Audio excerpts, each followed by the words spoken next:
Bienvenue dans i24 News Business Club, l'émission qui parle innovation et business. Dès qu'un problème intervient, vous vous tournez vers un avocat. Mais le monde économique est devenu si complexe, le droit ne doit-il pas accompagner l'entreprise tout le temps? Réponse de deux associés du cabinet Firon UGGC. Nos retraites s'amenuisent. Les jeunes croient du coup beaucoup plus en la bourse. Qui fait appel précisément au courtier nouvelle génération?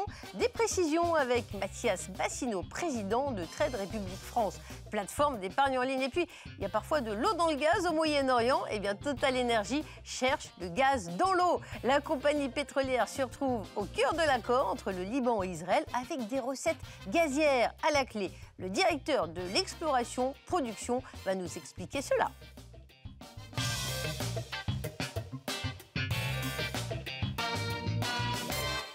Le business se décline à l'international. Le ministre du Commerce extérieur, Olivier Becht, était présent à l'événement de la Chambre de commerce franco-israélienne qui a distingué les sociétés françaises qui réussissent à l'international. C'est le cas du cabinet présent sur tous les continents, Firon UGGC. Tout de suite, l'interview réalisée sur place. La société s'est judiciarisée, il faut avoir un bon avocat pour faire face à tous les cas, tous les contentieux. Et voilà justement le cabinet UGGC. Je vous présente Michel Ponsard, également avec nous David Gordon-Krief. Merci messieurs, ils sont associés et ils vont nous présenter ce cabinet qui a la particularité d'être présent de manière très ancrée sur plusieurs pays. David Gordon-Krief, comment se passe cette ventilation ? UGGC, c'est un cabinet d'affaires indépendant français qui a eu l'intuition, il y a déjà plus de 20 ans, de s'implanter au Maroc, de s'implanter en Chine, et il y a quelques années, de venir créer des alliances avec les Israéliens pour accompagner les entreprises françaises, marocaines, israéliennes, dans le cadre des accords d'Abraham, et finalement sécuriser les investissements grâce au talent des avocats. Vous savez, le droit, c'est le cœur de la croissance. C'est un vecteur de promotion de tout ça. Alors nous, on est pour accompagner, c'est le terme que vous avez employé, les entreprises. Mais Michel et d'autres associés du cabinet ont porté ces accords d'Abraham et cette association avec les Israéliens et le Maroc. Et il pourra vous raconter vraiment magnifiquement tout ce que nous faisons là-bas. Un petit mot sur les accords d'Abraham. Ces pays, vous avez été visionnaire, ces pays ont des choses à faire ensemble? C'est l'intuition, le travail, l'accompagnement de clients qui connaissent bien le fait de travailler avec des hommes et des femmes qui ont accompagné et travaillé au Maroc, en Israël, de voir la qualité de nos homologues, la qualité de développements industriels, économiques, la proximité et cette volonté. Alors je ne sais pas si on peut dire qu'on a été visionnaire, mais en tout cas, on est heureux de voir que ce que nous avons commencé à créer se développe et je suis certain qu'avec la qualité des avocats des deux cabinets, nous allons faire de très belles choses pour nos clients, c'est ça qui est important. Michel Ponsard, beaucoup d'activités dans le cabinet, mais dans quel domaine du droit? Vous pouvez nous expliquer? Bien sûr, on a eu une expérience très importante via le Maroc où nous sommes présents depuis plus de 20 ans. Les relations se sont développées avec un cabinet qui s'appelle donc Firon, un cabinet de plus de 350 avocats. Et du fait de la libéralisation des accords d'Abraham, l'intérêt des investisseurs israéliens est extrêmement fort. Et l'accompagnement que nous leur apportons est un accompagnement très proche, à la fois par des avocats israéliens, des avocats marocains et des avocats français.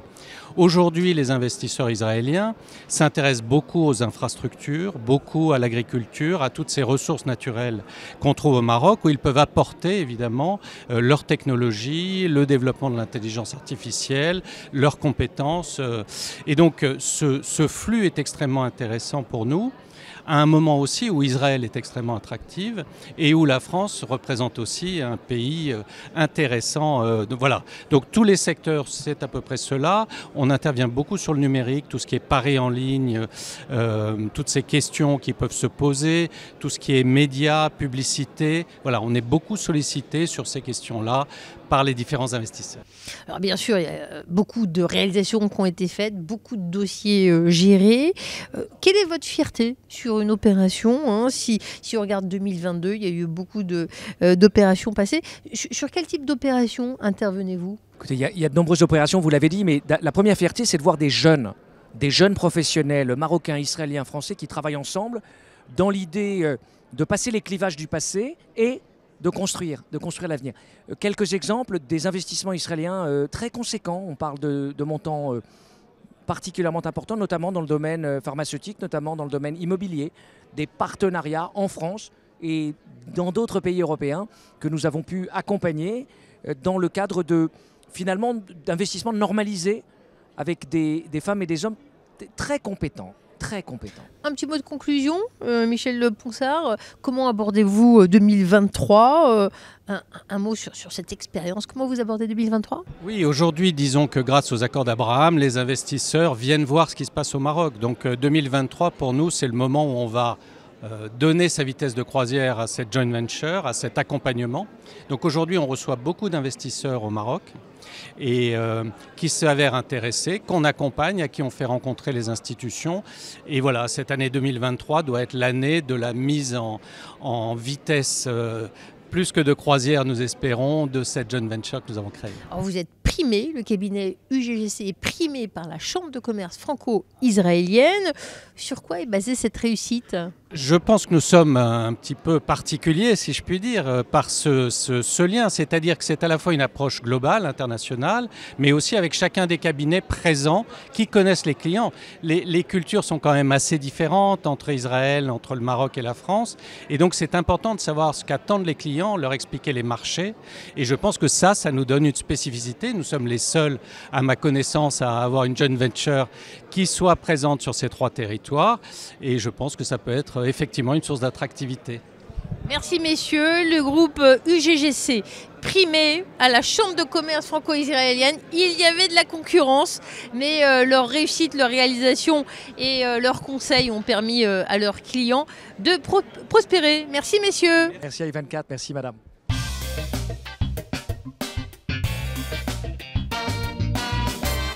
Confrontés à la réforme des retraites visant à prolonger la durée des cotisations, les Français et même les Européens voient leur départ à la retraite s'éloigner petit à petit.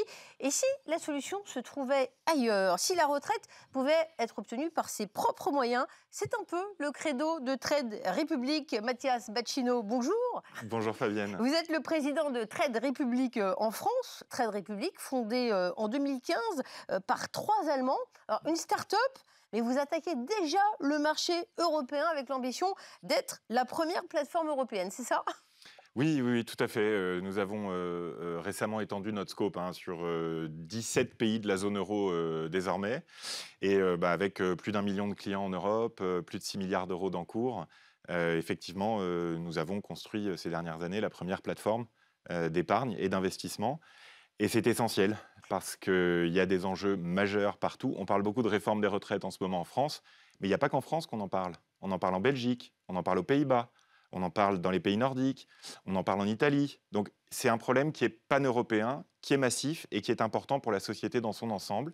Parce que si les grands-parents de demain ne peuvent plus aider financièrement leurs enfants et leurs petits-enfants, on aura un vrai problème de société. Comment vos produits répondent à ce problème? C'est hyper simple, c'est ça la bonne nouvelle. Les actions du monde entier, depuis 120 ans, leur performance moyenne, c'est 5,2% par an. Pas mal. Tenant compte de l'inflation. Le CAC 40, depuis sa création, c'est 7% par an en moyenne. Le S&P 500, depuis 20 ans, c'est 8% en moyenne. Donc en fait, il y a un endroit en bourse, il y a un endroit où c'est assez chouette dans la vie d'être moyen, et c'est rare, c'est en bourse. Donc ce qu'on dit aux gens, nous, c'est très simple. On ne vous l'a jamais dit avant, parce que le système financier prend 2% de frais par an sur l'épargne des gens en Europe. Il ne veut pas proposer des produits simples, peu chers, etc. Et donc nous, on a mis les produits les moins chers, ce sont des ETF, le système le plus simple, on investit tous les mois, avec le moins de frais possible, dans la sécurité d'une banque. On va voir ce que vous proposez, 10 200 actions, 200 000 dérivés. Bon alors, quand même, le nombre d'utilisateurs actifs du courtier américain Robinhood a chuté. FTX, Genesis ont fait faillite. Oui. Donc l'intérêt des investisseurs particuliers pour ces actions, ces crypto-monnaies dont vous parlez, ça a quand même baissé. Ça peut interroger sur les perspectives. Il y a eu... Alors, bon, la première chose, c'est que quand on regarde en France, l'an dernier, il y a effectivement une baisse du nombre d'investisseurs individuels par rapport à l'année d'avant. On est toujours 2 fois plus haut qu'il y a 5 ans. Donc, c'est une baisse relative. Il y a eu 2 phénomènes. Il y a eu une mode du trading spéculatif avec le confinement. C'est Robinhood, c'est eToro, c'est les plateformes d'investissement spéculatif, donc de trading. Et effectivement, cette vague-là s'est arrêtée à la fin de l'année 2021. Il y a eu le bear market crypto en 2022, c'est-à-dire des marchés baissiers sur les cryptos en 2022. Donc cette mode-là du trading s'est affaiblie, c'est Vous n'êtes évident. pas comparable à ces concurrents. Non, effectivement, parce qu'il y a un autre phénomène qui était conjoint, mais qui est différent. Donc on a eu du mal à le voir sur le moment, c'est l'individualisation de l'épargne de long terme en Europe. C'est un processus qui est enclenché par la jeunesse sur les réseaux sociaux. Aujourd'hui, les 2/3 des jeunes Français de moins de 35 ans considèrent qu'investir dans des actions, ce n'est pas risqué. Bon, on n'aime pas trop quand notre argent dort à la banque. Il dort chez vous? Alors l'argent à la banque ne dort pas, il meurt petit à petit face à l'inflation. L'an dernier, en France, 45 milliards d'euros effacés des comptes courants, des livrets A, des LDD et compagnie. Donc l'argent, il ne dort pas, il meurt. Chez nous, il travaille. Il travaille en étant investi un petit peu tous les mois. Et entre chaque investissement, il travaille à 2%, puisque c'est le taux qu'offre la BCE et qu'on a annoncé offrir à nos clients, effectivement. Ouais. Merci Mathias Bacchino, vous êtes le directeur de Trade République en France. Voilà, dérivés, actions, ETF, crypto. On peut faire son marché, mais il faut investir sur les bons supports. On passe à la prochaine séquence, le grand entretien. Lui, ce n'est pas en euros qu'il compte ses projets, c'est en millions d'euros. C'est Total Energy.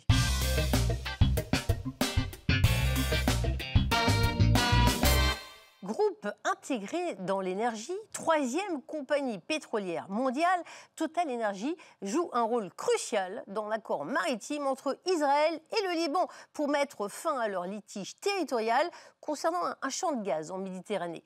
Total Energy m'a accordé une interview exclusive. Laurent Vivier, bonjour. Bonjour. Vous êtes directeur de la zone Moyen-Orient, Afrique du Nord, exploration-production pour Total Energy. Que représente le Moyen-Orient pour Total Energy? Ça représente beaucoup, ça représente d'abord une belle histoire. Ça représente le lieu où on est né. On est né il y a un siècle dans le Moyen-Orient, c'est la naissance du groupe Total Energy. Et donc on a commencé là-bas, c'était en Irak. Le marché n'était pas comme maintenant, mais on est maintenant présent dans presque tous les pays qui produisent aujourd'hui de l'énergie, soit du gaz, soit du pétrole dans la zone. Donc c'est une zone qui a toujours été majeure dans notre histoire et qui, je crois, aujourd'hui, dans les éléments que vous mentionnez aujourd'hui, dans le contexte politique aujourd'hui, gagne encore plus d'importance et peut-être est encore plus, je pense, une des solutions dans ce qui se passe aujourd'hui dans le milieu énergétique. Donc en termes de production, on est autour de 20%? C'est ça, exactement. On n'a jamais autant parlé du Qatar avec la Coupe du Monde. Vous, le Qatar, vous ne l'avez pas découvert cette année. Ça représente déjà 199 000 barils jour. Quels sont les projets importants que vous mettez en œuvre là-bas ? Puisqu'on a été le premier à être sélectionné par le Qatar pour le développement de nouvelles productions qui arriveront en 2026 et en 2027. On est déjà présent dans la production de gaz. Et ce sont des cargaisons de GNL, donc de gaz naturel liquéfié, qui sont chargées au Qatar et qui peuvent aller... C'est de gros avantages par rapport à des tuyaux où on est un petit peu contraint en termes de destination et qui peuvent aller soit vers l'Asie, si c'est l'Asie qui en a besoin, ou vers l'Europe. C'est l'Europe qui en a le plus besoin actuellement, comme tout le monde sait, pour re-remplir ses stockages avec l'hiver qui arrive. Et donc le Qatar aujourd'hui produit, Total Energy est déjà au Qatar pour produire du gaz naturel liquéfié et le sera encore plus par ces nouveaux trains de liquéfaction que nous allons avoir pour les 2026 et 2027. L'image du Qatar n'est pas bonne. Est-ce que vous constatez une évolution des priorités du Qatar, de la prise en compte des enjeux environnementaux, humains ? Alors, moi, je vais le ramener à l'aune de ce que je connais, c'est-à-dire l'énergie et en particulier la production de GNL. Ce qu'on voit aujourd'hui, c'est qu'au Qatar, nous allons mettre dans ces nouveaux, dont je parlais, trains de liquéfaction qui vont arriver en production en 2026-2027, on va arriver à une nouvelle façon de produire du GNL. Et on va le faire à la fois en espérant diminuer les coûts, mais en espérant diminuer l'impact environnemental. Ce qui passe par des décisions en termes d'investissement qui changent le processus de fabrication. Par exemple, il y a dans tout gaz naturel, il y a du CO2 qui vient avec du dioxyde de carbone, qui n'est pas bon pour les émissions et les gaz à effet de serre. Ce CO2 qu'on appelle CO2 natif, qui est extrait en même temps que le gaz des champs de gaz naturel, sera séparé et réinjecté. C'est-à-dire qu'il ne sortira plus à l'air libre. Et ça, ce sont les processus qui vont arriver dans ces nouveaux trains de liquéfaction. Et c'est pour dire que petit à petit, au Qatar, avec nous, mais avec aussi d'autres partenaires, les processus de fabrication incluent cette dimension environnementale et on va réduire l'impact environnemental de ces nouvelles productions. Au Proche-Orient, vous avez signé un accord inédit le 22 octobre 2022. Une occasion assez rare de pouvoir mettre votre expertise dans l'industrie au service d'un objectif plus large en fait. C'est un moment assez incroyable dans une vie quand même, de pouvoir tout d'un coup se dire qu'on va faire son boulot et qu'en même temps on va pouvoir faire quelque chose qui dépasse un petit peu simplement le cadre de son boulot.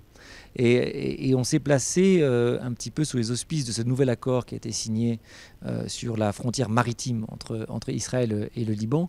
Et cet accord s'assortit de plusieurs éléments, mais en particulier d'un élément qui est de dire essayons de savoir s'il y a du gaz qui serait au travers de cette frontière-là. Et les autorités israéliennes et les autorités libanaises ont dit, puisqu'il y a Total Energy qui est opérateur d'un bloc qui est déjà attribué à Total Energy au Liban, on va confier à Total Energy l'exploration de ces ressources qui seraient possiblement au travers de cette nouvelle frontière. Et donc c'est ce qu'on a signé. Donc on s'est placé sous le cadre de cet accord historique entre Israël et le Liban. Et nous, notre rôle, ça va être de faire notre boulot. Ça va être le plus rapidement possible de savoir s'il y a vraiment quelque chose. Et de savoir s'il y a du gaz sous le sol, donc c'est dans les eaux libanaises, peut-être avec un champ qui dépasse et qui passe du côté israélien aussi, de le mesurer, de savoir ce qu'il y a de chaque côté, et ensuite d'entrer en discussion avec les autorités au Liban, mais aussi avec les autorités en Israël, pour savoir qu'en faire et comment le développer. Quelles sont les prochaines étapes à ce stade ? Ça y est, vous en êtes sur le sondage, le forage ? Alors c'est très amusant d'ailleurs parce qu'il y a un temps politique et pas forcément le temps industriel. Nous, normalement, on a l'habitude un peu de prendre son temps en fonction. Donc, on a l'habitude de faire plein d'études et de dérisquer, d'avancer lentement pour savoir si enfin il y a quelque chose. On a senti qu'il y avait une véritable attente, des deux côtés d'ailleurs de la frontière, sur savoir s'il y avait véritablement quelque chose. Donc on le fera en 2023. Et ce qu'on espère, c'est en 2023 pouvoir à ce moment-là dire, en ayant fait venir les installations et en particulier une plateforme de forage. Elle va arriver quand ? C'est en 2023 et on est en train d'essayer de la sécuriser. On a lancé l'appel d'offres actuellement déjà. C'est de sécuriser aussi des installations, des matériaux. Il faut avoir tout sur place, avoir les équipes en place. Et le but est d'arriver en 2023 en ayant la nouvelle pour savoir si on a trouvé quelque chose. Parce que c'est le problème, on appelle ça de l'exploration. L'exploration, c'est véritablement ce que ça veut dire. C'est-à-dire que pour l'instant, on ne sait pas. On a simplement des images de sismiques, de ce qui se passerait plusieurs milliers. Qu'est-ce qu'elles montrent, les images de sismiques ? Qui a potentiellement quelque chose. C'est pour ça d'ailleurs qu'on avait gagné ce bloc 9 côté libanais, c'est qu'on pensait qu'il y avait quelque chose. Donc on va voir, on va vérifier s'il y a quelque chose, on va vérifier la taille de ce quelque chose, on va vérifier où se situe ce quelque chose côté libanais et côté israélien, et ensuite on pourra parler de développement. Alors vous êtes présent depuis 50 ans au Liban via les activités de commercialisation et vous aviez depuis 2018 2 permis d'exploitation. Les conditions de forage ont été réunies maintenant, mais le manque de chance, le bloc 4 n'a rien donné. Quelle est l'hypothèse qu'il y ait assez de gisements sur le bloc 9 ? Il faudrait qu'il y ait combien pour que ça vaille le coup ? Ça dépend de ce que vous voulez en faire. Donc il n'y a pas de taille. Le plus important est de savoir s'il y a quelque chose. Et en général, quand on trouve quelque chose, on essaie ensuite de savoir s'il n'y a pas un peu plus ailleurs, tout autour. Parce que dans ce cas-là, on est confiant. On est content de ce qu'on a trouvé. Et dans ce cas-là, on essaie de faire ce qu'on appelle de l'appréciation. C'est de savoir, à la rigueur, faire un puits pour une découverte. Et ensuite, on fait autour d'autres puits pour délimiter exactement la taille de ce qu'on a trouvé. Donc, il n'y a pas d'attente et il n'y a pas de seuil critique qui permettrait d'envisager de manière positive ou négative un développement, parce que ça dépend ce qu'on va en faire plus tard. Mais clairement, la première étape, et aujourd'hui, avec le forage qu'on veut avoir, c'est d'aujourd'hui de pouvoir se dire, il y a quelque chose. Alors, si ça dépasse les gisements, quelles seront les recettes, les compensations pour Israël ? Qu'est-ce qui est mis en place ? Alors, ce qui a été dit, c'est qu'il y aurait un mécanisme qui, aujourd'hui, côté libanais, est couvert par ce qu'on a déjà, puisqu'on a déjà signé ce bloc 9 depuis 2018. Donc il y a tout un accord avec côté libanais. Côté Israël, c'est nouveau. C'était le but de cet accord que nous avons signé il y a quelques mois. Et ce qu'on a simplement dit, c'est qu'on entrerait en discussion pour une répartition des revenus au prorata des ressources qui seront dans le sol de chaque côté de la frontière. Et en fonction ensuite, encore une fois, comme vous le disiez, de la taille de ce qu'on va trouver, du développement, des coûts pour le développer, dans ce cas-là, cette répartition se fera en fonction de ce qu'il y a de chaque côté. On parle beaucoup de renouvelables dans le domaine de l'énergie. La zone Moyen-Orient est en train de faire un shift. Moi, ce que je veux vous dire, en tout cas, c'est très simple. C'est que je n'ai pas une seule discussion avec les autorités dans quelque pays que ce soit dans cette zone qui n'inclut pas une dimension d'investissement sur les renouvelables. Et ça va dans des pays qui sont sûrs, le Qatar, les Émirats. Ça va dans des pays qui pourraient peut-être pas paraître évidents pour tout le monde, c'est la Libye, c'est l'Irak. Et ce sont des pays qui, eux aussi, s'engagent sur le voie de la transition énergétique. La plupart du temps, c'est pour soit libérer des ressources qui peuvent être parties à l'exportation, mais c'est aussi pour répondre, et c'est ça le paradoxe de certains de ces pays, qui sont très riches en termes de ressources, en ressources naturelles, en particulier d'hydrocarbone, et qui n'ont pas assez d'électricité. Construire des centrales solaires aujourd'hui, c'est répondre à une demande qui n'est pas satisfaite aujourd'hui. Et donc on a effectivement des projets ambitieux. On vient d'inaugurer une centrale de 800 MW au Qatar. 800 MW, c'est très gros. Pour le placer dans les ordres de grandeur des gens. On espère faire quelque chose d'à peu près similaire en Irak, on espère faire quelque chose d'un peu plus petit mais aussi très important en Libye. Donc aujourd'hui, cette transition énergétique se fait dans ces pays-là qui ont besoin de cette électricité. Les Émirats arabes unis, ça représente 280 000 barils équivalent pétrole par jour pour Total Énergie. On cherche à comprendre quels sont les pays les plus prometteurs. D'un côté, on nous parlait du cycle de fin de vie du pétrole. Là, il y a encore du potentiel pour combien d'années ? Je crois qu'il faut essayer de replacer un petit peu dans un contexte et essayer d'éviter d'avoir une vision qui soit assez franco-française ou euro ou OCDE.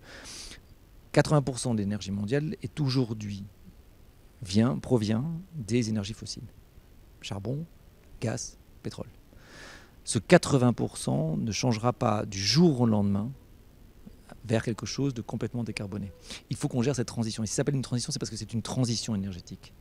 Et aujourd'hui, même en 2050, même dans les prévisions de l'Agence internationale de l'énergie, il y a du pétrole et il y a du gaz en 2050. Il y a une très forte croissance des renouvelables, on en parlait avant, on accompagne ce mouvement et on investit très fortement là-dedans.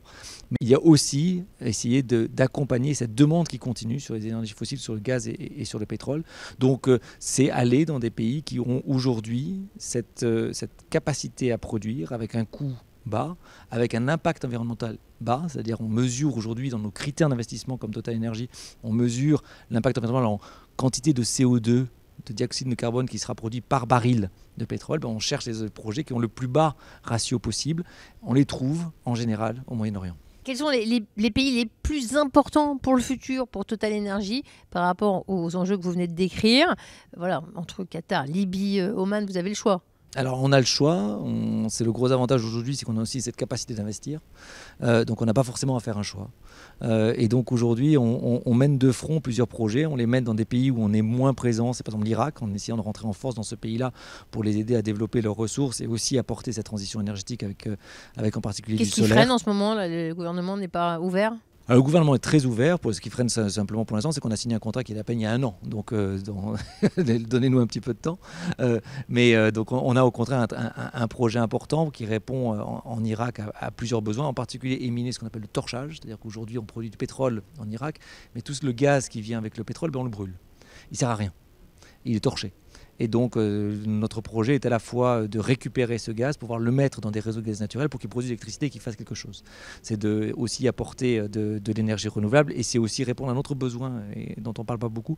C'est qu'aujourd'hui, beaucoup de l'eau dont on a besoin pour les activités de production, l'eau est pompée dans des aquifères ou dans les fleuves en Irak et pourrait parfaitement venir des eaux salines du golfe Persique et donc ce serait beaucoup plus intéressant et donc on va essayer de résoudre aussi ce problème-là. Donc ce sont des projets aujourd'hui qui deviennent plus complexes.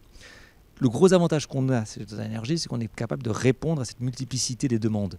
C'est-à-dire qu'avant, alors qu'on était avec un projet simple sur une énergie en particulière, on est capable aujourd'hui, par notre expérience en particulier dans les renouvelables, dans le pétrole, dans le gaz, et dans tous les autres secteurs, de pouvoir répondre à cette demande un peu multi-énergie de certains gouvernements. La Chambre de commerce franco-israélienne vous a primé, distingué avec ce prix dans cet accord inédit entre le Liban et Israël qui ont pu signer un document commun pour une coopération commerciale, d'exploration finalement commune. Quelle satisfaction, quel sentiment, quelle est votre analyse aujourd'hui? Moi, encore une fois, je ne peux que essayer de transmettre la fierté qu'on a. Les équipes ont été embarquées dans cette négociation de manière assez rapide et assez surprenante, puisque tout d'un coup on a pu se placer sous une discussion politique que d'autres peut-être il y a quelques mois n'auraient pas imaginé, et tout d'un coup de se retrouver en tant que Total Energy, se retrouver en tant que détenteur d'une des clés pour que tout se passe et qu'on se retrouve à je dirais, apporter un peu de rationnel à cette discussion, c'est-à-dire qu'on peut fantasmer sur les ressources de gaz qu'il y aurait sous cette nouvelle frontière. Ben, notre rôle est un petit peu de rapporter un peu de rationnel là-dedans, de forer, comme on l'a dit en 2023, et d'apporter une réponse en disant voilà ce qu'il y a et voilà ce qu'on a pu trouver. La conjoncture est marquée par une pénurie d'électricité, d'énergie en Europe. Est-ce que le Moyen-Orient est capable de fournir des solutions à cette problématique? Ce qui est important, c'est qu'aujourd'hui, le Moyen-Orient avait déjà développé de très fortes capacités d'exportation de gaz par ce qu'on appelle le gaz naturel liquéfié. C'est-à-dire que ce sont sur des navires. Ces navires, jusqu'à maintenant, allaient essentiellement vers l'Asie. C'était le poumon de la demande mondiale. L'Europe, tout d'un coup, avec ce qui est en train de se passer aujourd'hui, devient un nouveau centre de cette demande. Nous y répondons aujourd'hui, nous, en tant que Total Energy, puisqu'on est le plus gros détenteur de capacité d'importation en Europe, par des terminaux qui peuvent recevoir ce gaz naturel liquéfié. On est aujourd'hui capable de rediriger des cargaisons qui devaient aller ailleurs, de les remettre vers l'Europe. Ça, c'est le court terme. Dans le long terme, c'est ce qu'on a fait au Qatar, par exemple.